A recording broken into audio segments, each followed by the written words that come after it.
दर्शकदिन नमस्ते अनि स्वागत छ यहाँहरू सम्पूर्णलाई र आजको यो भिडियोमा मैले यहाँहरू माझ प्रस्तुत गर्न गइरहेको छु कि मैले केही दुई चार कुराहरू tips plus trick and trip त्यस पछाडि जुन मैले आउट अफ कन्ट्री यानि कि युएईमा मैले भोगिरहेका जुन बिताइरहेका जुन दिनहरू छ यहाँहरूलाई मैले सेयर गर्न गइरहेको छु र यहाँको लाइफस्टाइल कस्तो छ हैन युएईमा र अनि त्यही माथि पनि सेक्युरिटी फिल कमाई कस्तो लाइफस्टाइल कस्तो हैन हामीले कतिसम्म कस्तो खालको स्ट्रगल गर्नुपर्छ र अनि यसका भोगाइदेखि लिएर यसका जति पनि जुन प्रोसेसहरू छ जुन सेक्युरिटी फिलको जुन प्रोसेसहरू छ हैन अनि कतिको सजिलो असजिलो सहज गाह्रो हैन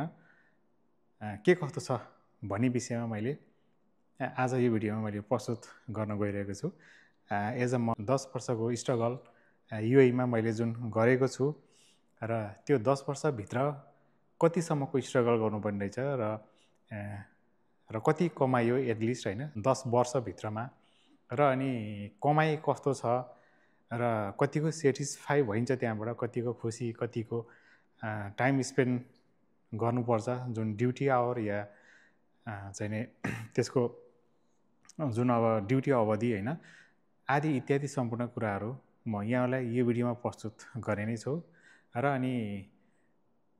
र त्यसपछि नेपालबाट आउँदा या नेपालबाट भिजिटमा आउँदा के कस्तो गर्नुपर्छ र दुई चार कुराहरू जुन मैले जानेका हैन अथवा मैले भोगेका कुराहरू मैले सेयर गर्न खोजेको हो मैले सिर्फ मेरो एक दुई कुराले गर्दा हैन यहाँहरूलाई पनि एउटा केही आइडिया मिल्छ आइडिया के पाउनुहुन्छ भने अवश्य पनि मैले यहाँहरू समक्ष मैले यो भिडियो बनाउन नै पर्छ भन्ने उद्देश्यले मैले यो भिडियो आज मैले बनाएको हाम्रो साथीहरू माझ मैले यो भिडियो केही न केही हेल्प हुन्छ केही न केही सहयोग पुग्छ भनेर मैले बनाइरहेको छु साथीहरू र त्यही हो साथीहरू लाइफस्टाइल त्यही हो एज अ 9-10 वर्षको अन्तराल है सेक्युरिटी फिल्डको जुन कतिपयलाई त धेरै जसोलाई त थाहा होला पक्कै पनि हैन किनभने सेक्युरिटी फिल्ड भनेको धेरै नै स्ट्रगल धेरै नै टाइम स्पेन्ड गर्नुपर्ने र टाइम दिनुपर्ने टाइम बच्ने भनेको केही पनि छैन के एउटा टाइम पनि बच्दैन हैन र अनि त्यसको कमाई भनेको जे होस् एउटा फ्यामिलीसँग पाल्नको लागि नर्मली ठिकै नै हुन्छ त्यस्तो धेरै एक्सपेक्ट त नगरौँ हैन कतिपयलाई थाहा छ कतिपय साथीहरूलाई धेरै जसो साथीहरूलाई थाहा छ पक्कै पनि र त्यही हो नर्मली रूपमा सेक्युरिटी पिएचबिडी फिल्डमा जुन आबुधाबीको जुन पिएचबिडी भनिन्छ र दुबईको सेरा भनिन्छ अहिले हैन डिपिएस यानि कि सेरा दुबईको लागि त्यो मानिन्छ अब कतिपय साथीहरू अहिलेको जुन यो टाइम छ यो लास्ट टाइम हैन यो अवधिमा यो लास्ट टाइममा चाहिँ के छ भनेदेखि यो मान्छेहरू जुन हाम्रो युवा साथीहरू भिजिटमा आउनुहुन्छ र भिजिटमा आएर कुनै हैन दुबईमा या आबुधाबीमा भएको एजेन्सी मार्फत जब लाग्नलाई चाहिँ नि आफ्नो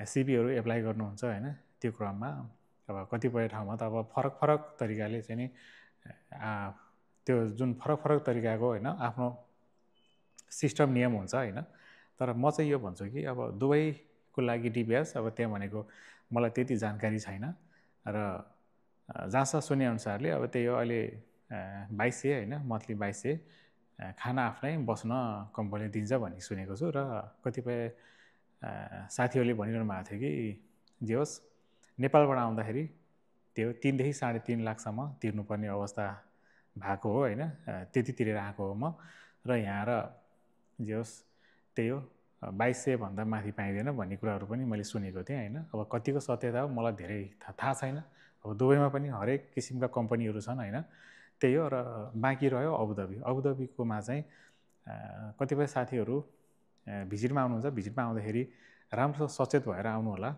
किनभने यहाँ फस्ने मान्छेहरू धेरै नै छन् मैले देखिरहेको छु मेरो आँखाले र मेरो आग्रह के हो कि धेरै लालचमा फसेर धेरै पैसा या चाहिँ नि जो पाए त्यसैलाई विश्वास गरेर पैसा नफसाउनु होला। यदि भिजिटमा आएर काम लाग्दै हुनुहुन्छ भने एउटा सम्बन्धित मान्छेलाई हैन, एउटा चिनजानेको मान्छेलाई समातेर हैन के कस्तो छ पिएचबिडी सेक्युरिटीमा चाहिँ यहाँहरूले बुझेर एप्लाई गर्नु होला।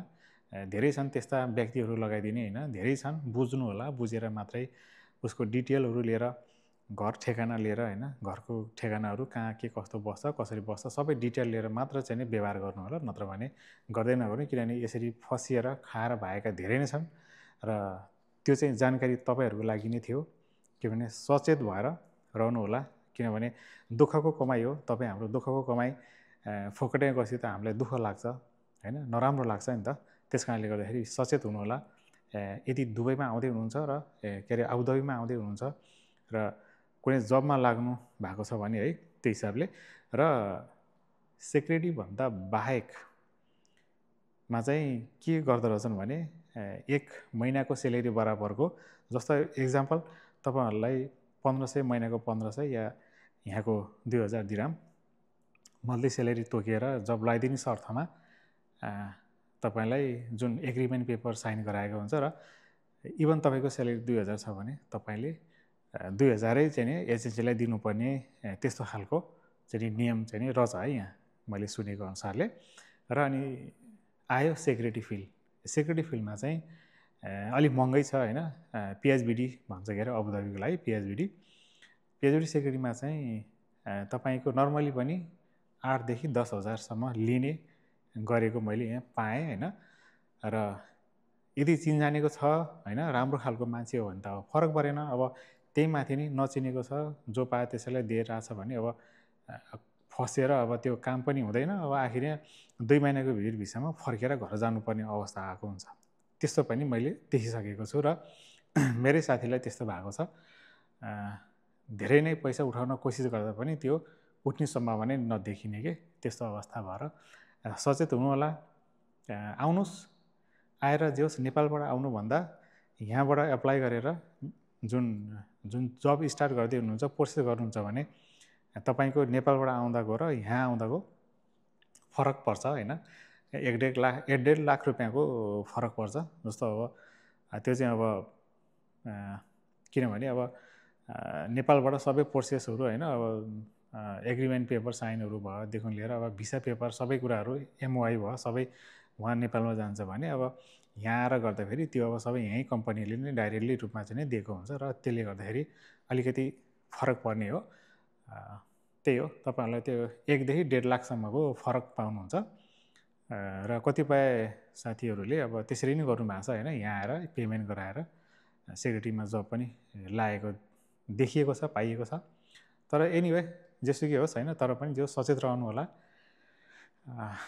मेरो चाहिँ 10 वर्षको जुन यो सङ्घर्ष थियो हैन, मैले बिताइसकेको छु र मैले भोगेका कुराहरू। र म फर्स्टमा आउँदाखेरि एमबीके कम्पनीमा आएको हो। एमबीके सेक्युरिटी सर्भिसमा 2016 अन्तिममा लगभग अन्तिममा हैन, जुन जुलाईतिर 2016 जुन जुलाईतिर आएको हो हैन। मैले लगभग 7 वर्ष मैले सर्भिस गरेँ एमबीके सेक्युरिटीमा। फर्स्ट सुरुमा त एकदमै राम्रो थियो साथीहरू, तर जब 2 वर्ष पछाडि 3 वर्ष पछाडि त कम्पनी एकदमै खसिँदै गयो के। तर हुन त अहिले पनि चलिराखेकै छ हैन। तर कम्पनीमा एउटा मात्रै के छ नराम्रो इस्यु भनेको, त्यहाँ भनेको त्यो जुन भिसा रिन्यु गर्दाखेरि पैसा लिने बानी त्यहाँ एकदमै नराम्रो।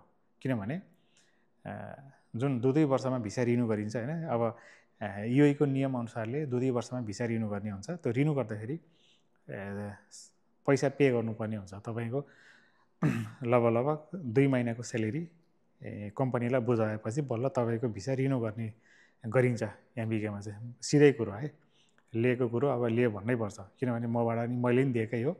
र अनि त्यसले गर्दाखेरि चाहिँ म चाहिँ सुरुमको फर्स्ट टाइममा चाहिँ मेरो फ्री भयो। तर त्यो जुन एमबीके कम्पनी सुरुवातमै हामी आएको कारणले गर्दाखेरि फर्स्टमा लिएन र सेकेन्ड थर्डमा चाहिँ दिनु पर्यो। र त्यसले गर्दाखेरि चाहिँ म अब अरू त चाहिँ ठिकै छ है, अरू त खासै त्यसो नट ब्याड हैन, खासै नराम्रो छैन। जब पनि राम्रै हो, तर स्यालेरी पनि यताउता भनेकै टाइममा आउँछ, ठिकै छ। तर जुन रिन्यु गर्ने टाइममा चाहिँ त्यत्रो पैसा लिएको भएर अलिकति सचेत हुनु होला। र कतिपयले त अब दिनलाई राजी पनि हुनुहुन्थेन नि त होइन, किन त्यत्रो कमाइ दुःख गरेर कमाएको हुन्छ, अब त्यो 2 महिनाको अलिक धेरै नै बजेट भयो नि त त्यो हिसाबले गर्दाखेरि। र म 7 वर्ष बिताएँ र त्यस पछाडि म चाहिँ अहिले अर्कै कम्पनीमा अहिले कार्यरत छु होइन, र अहिले पनि कन्टिन्यू गरिराखेकै छु। अनि त्यसले गर्दा तपाईँहरू पनि सचेत भएर आउनु होला। त्यही नै हो, युएईमा कम्पनी राम्रो भनेको तपाईँहरूलाई मेरो ओपिनियन अनुसार र मेरो सल्लाह अनुसारले त्यही हो। तपाईँ यदि आउनुहुन्छ भने स्पार्क अलि राम्रो होला होइन।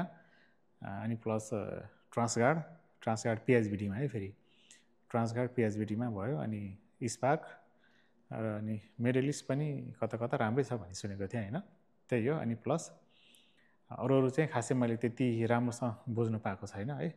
अब त्यही हो, कम्पनी त धेरै नै छन्, अब पिएचबिटी सेक्युरिटीमा त धेरै नै छ, तर बुझेर मात्रै आउनु होला। त्यही हो मेरो आग्रह छ तपाईँहरूलाई। जसले भए त्यसले फसिएला नफस्नु होला। दुःखको कमाई तपाईँहरूले वेस्ट नगर्नु होला होइन। विचार पुर्याएर सबै एड्रेस ठेगानाहरू लिएर तपाईँ चाहिँ आउनु होला दुबईमा र के अरे आबुधाबीमा होइन। के होस्, जब पाइन्छ नपाइने होइन, भिजिट भिसामा आएर जब लाइने भन्ने कुराहरू धेरै नै सम्भव छ यहाँ। तपाईँहरू भिजिट भिसामा आएर रित्दै जानुपर्छ भन्ने त्यो छैन, किनभने जब मजाले पाउनुहुन्छ र 2 महिनाभित्र तपाईँले जबमा लागिसक्नु पर्ने हुन्छ र त्यो लाग्नु पनि हुन्छ, किनभने अहिले छालछाल्ती पाइन्छ होइन यो टाइममा होइन। त्यही भएर सेक्युरिटी फिल्डमा जे होस् त्यति गाह्रो पनि होइन र त्यति सजिलो पनि होइन साथीहरू। र तपाईँहरूलाई आउँदै हुनुहुन्छ भने विचार पुर्याउनु होला र सकेसम्म पिएचबिटीमै आउनु होला। अलिकति हल्का भयो नि स्यालेरी, अलिकति डिपिएसमा भन्दा पिएचबिटीमा अलिकति बढी नै छ। किन भन्नुहुन्छ भने त्यही हो, नर्मली रूपमा तपाईँको एग्रिमेन्ट पेपरमा साइन गराउँछ 2770 होइन। 2770, त्यसमा पनि 1 महिनाको 4 दिन बिदा दिने गरे, हप्ताको 1 दिन बिदा दिने गरेर त्यसरी एग्रिमेन्टमा साइन गराउँछ। र ओभरटाइम चाहिँ कम्पनीको रुल्स अनुसार हुन्छ होइन, किनभने सबै कम्पनीले दिन्छ भन्ने पनि छैन र कुनै पनि कम्पनीले दिन्छ भने पनि त्यो नदिन पनि सक्छ, मतलब कि होइन। त्यसले गर्दा यदि महिनाको फुल पाउनु काम गर्नुभयो भने त्यही हो, पक्कै पनि तपाईँहरूले 30-32 त पाइहाल्नुहुन्छ होइन दिराम। यदि होइन हप्तामा एउटा छुट्टी छ र अनि त्यो अनुसारले गऱ्यो भने त्यही हो 2770 या 2800 यस्तै पाइन्छ। खाना आफ्नै हुन्छ त्यसमा होइन, आफ्नै दिन्छ रहेछ। अनि मैले भोगेका कुराहरू मैले यहाँहरूलाई भनेको, तर म कुनै एजेन्सी, कुनै चाहिँ नि म दलाल या चाहिँ नि म कुनै जुन भनौँ ओभरसिजमा काम गर्ने म त्यो कुनै पनि व्यक्ति होइन, मैले भोगेअनुसारले मात्र भनेको हो। फेरि यहाँले सोच्नु होला कि मैले सम्पर्क गराएर मैले चाहिँ गराउँला भन्ने त्यो होला, त्यो होइन। मैले किनभने आफूले भोगेको आफ्नो जीवनका भोगाइका कुराहरू मैले यहाँहरूलाई सेयर गर्दै आएको मात्रै हो। र अनि त्यो साथीहरू अब धेरैलाई थाहा छ होइन, अब धेरै कुरा त किन गरौँ र मैले 2-4 कुराहरू भने आफ्नो बारेमा। र यहीमा आउँदाखेरि सिस्टम नियम त्यही हो, नियम कडा नै छ अहिले होइन। काम पाइएन भने 2 महिनाको भिजिट भिसामा फेरि अब घर फर्किने तरिकाले नआउनु होला, काम गर्ने तरिकाले आउनु होला, स्ट्रगल गर्नु होला, पैसा कमाउनु होला। त्यही हो साथीहरू। अब करेन्सी अब अलिकति बढी नै छ, त्यसले गर्दाखेरि नेपालबाट पनि फेरि रकम मोटे नै लिएला होइन नेपालको मेन पावरले पनि, किनभने अब अहिले त 37 कि कति छ होइन 1 दिराम बराबर। र उनीहरूले सोच्ला नि कि 1 लाख भन्दा नि बढी कमाइ हुन्छ र हामीलाई चाहिँ अलि मोटै रकम बुझाउनुपर्छ भन्ने त्यो सोच हुन्छ मेन पावरहरूको मान्छेहरूको। उनीहरूलाई त के थाहा छ र होइन, कति ऋण गरेर आएको हुन्छ, कति ऋण लगाएर, कति घर बारी खेत बेचेर आएको हुन्छ, उनीहरूलाई थाहा हुँदैन। उनीहरूले त मुठ्याउनु पाए सजिलो हुन्छ कि। त्यही भएर जति पाए त्यति नदिनु होला। सकेसम्म त्यही हो, भिजिटमा आउनुहोस्। भिजिटमा आयो भने तपाईँलाई धेरै नै फाइदा हुन्छ। 1.5 लाख भनेको सानोतिनो होइन नि रकम। र तपाईँहरूलाई यदि 1-2 जना परिचित भएको मान्छे हुनु पर्यो आबुधाबीमा, र जब लगाइदिने मान्छे भयो भने, 1-2 कुराहरू बोलिदिने मान्छे भयो भने अति राम्रो हुन्छ। किनभने यदि चिन्दै छैन भने त अब त्यो जहाँ गए पनि खर्च गर्नुपर्ने हुन्छ होइन। यदि तपाईँको आफ्नो लिङ्क बनाउनु कुनै साथीभाइ होइन, इष्टमित्र, काका भतिज यताउता कोही छ भने अझै बेटर सजिलो हुन्छ। र त्यसले गर्दाखेरि तपाईँहरूलाई जब लाग्न राम्रो हुन्छ, सजिलो पनि हुन्छ र सहायता पनि मिल्छ। अन्दाजमा आएर चाहिँ नआउनु होला त्यसरी, कुनै न कुनै चिनजान हुनैपर्छ है। यदि भिजिटमा आउँदै हुनुहुन्छ भने त्यही हो, एकदम केयरफुल भएर आउनु होला। र अरू कुराहरू त त्यही नै हो साथीहरू। अब मेरो भगाइ त्यही हो, मैले भनिहालेँ, यति दुःख गरिरहेको थियो है, यति दुःख गरेँ। त्यो जुन पहिलो कम्पनी छोडेर अर्को दोस्रो कम्पनीमा हुँदाखेरि एकदमै दुःख पाएँ मैले, किनभने मैले लगभग त्यो कम्पनी पहिलाको कम्पनी छोडेबाट लगभग 2 महिना जति मैले जब खोज्दा हैरान, घर जाने स्थिति भइसकेको थियो मेरो होइन। एकदमै अन्तिम स्थितिमा आएर मैले यो जुन पिएचबिडी सेक्रेटरीको जब पाएको हो, जम्मा 15 दिन बाँकी थियो घर जानलाई होइन। मेरो युएमा भिसा सकिनको लागि जम्मा 15 दिन बाँकी थियो। 15 दिनमा मैले भाग्य चाहनाले मैले पाएर अहिले यो जबमा सेटिस्फाई नै छु, राम्रै छु, ठिकै छ, पैसा नि राम्रै छ, ठिकै छ, त्यस्तो नराम्रो केही पनि छैन होइन। तर यति मात्रै हो कि अब छुट्टी नहुने होइन, भनेको टाइममा सेक्रेटरी फिल्डमा त्यो गदाले जस्तो जाऊ, ड्युटी जाऊ, आऊ, एक्स्ट्रा भनेको अब खासै हुँदैन। अब यदि भइहाल्यो भने पनि अब छुट्टी काट्ने पैसा के, अब जस्तो अब यदि कम्पनीले दिइहाल्यो भने पनि पैसा काट्ने के, जस्तो अब म आज बसेँ भने आजको पैसा मैले पाइनँ, त्यो त्यस्तो हुन्छ। नियम कडा चाहिँ एकदमै नियम कडा छ क्या। फेरि अब कुनै कम्पनीले चाहिँ अब जस पेड छुट्टी दिन्छ, पेड छुट्टी भनेको अब छुट्टी बस्दा पनि अब सेलेरी दिने, त्यस्तो भयो भने त राम्रै हुन्छ होइन। अब धेरै जस्तो कम्पनीले चाहिँ दिँदैन है त्यो चाहिँ। त्यस कारणले गर्दा त्यही हो साथीहरू,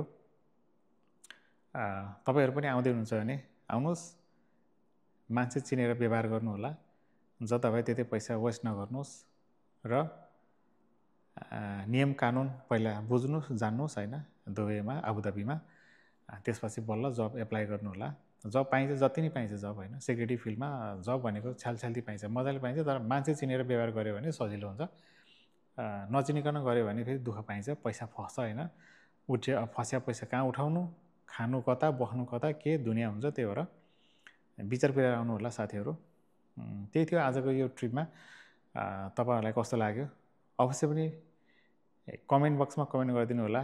यहाँहरूको जिज्ञासा, सल्लाह, सुझाव के कस्तो छ कमेन्ट गरिदिनु होला। र मैले मेल पनि छोडिराख्छु, छु, मेल गर्न पनि सक्नुहुन्छ मलाई होइन। कुनै सोध्न, कुनै प्रश्नहरू सोध्न छ भने तपाईँहरूले कमेन्ट पनि गर्नु होला र मेल पनि गर्न सक्नुहुन्छ। र यति भन्दै फेरि अर्को भिडियोमा अरू अपडेटका कुराहरू मैले लिएर आउने नै छु। आजलाई यहाँहरू यति नै, र यहाँहरू माझ मैले बिदा माग्दछु आजको यो भिडियोबाट। र यदि भिडियोमा कोही नयाँ हुनुहुन्छ भने साथीहरू भिडियोलाई लाइक, सेयर, सब्सक्राइब गरिदिनु होला, माया गरिदिनु होला।